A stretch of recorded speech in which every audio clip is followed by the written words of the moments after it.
आपणच सांगितलं होतं 29च्या आत सगळ्या मागण्या त्याची मंजुरी द्या, अंमलबजावणी द्या म्हणून.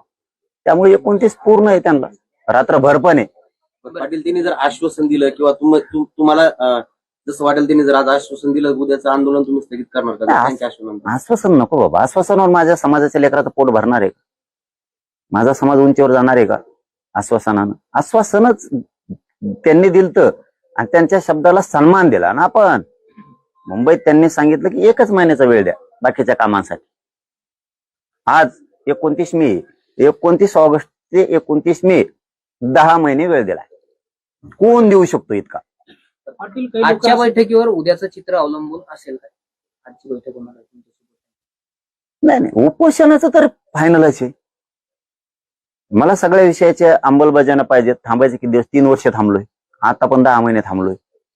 हे साधा आकडा नाहीये. 10 महिन्याच्या काळात माझ्या समाजाचं किती नुकसान होत आहे हे नाही बघायचं का? तुम्हाला आलं की वेळ, आलं की वेळ. आणि मग 10 महिन्यात काय केलं मधल्या?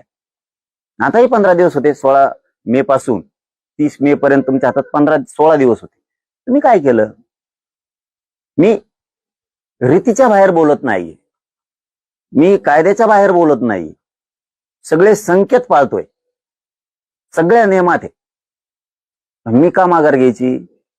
माझ्या समाजाने मी मागं का हटायचं? काय हौस का राव? उन्हात जाळून घेणं, सगळे हात पाय भाजून निघणार आहेत त्या उन्हात. हे सोपं नाहीये. बोलताना सोपं वाटतं, ऐकताना सोपं वाटतं. ही अग्निपरीक्षा आहे. सरकार मराठ्यांची अग्निपरीक्षा घेत आहे.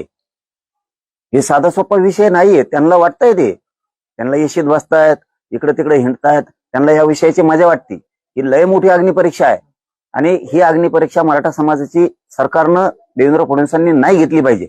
Bureau report HN network.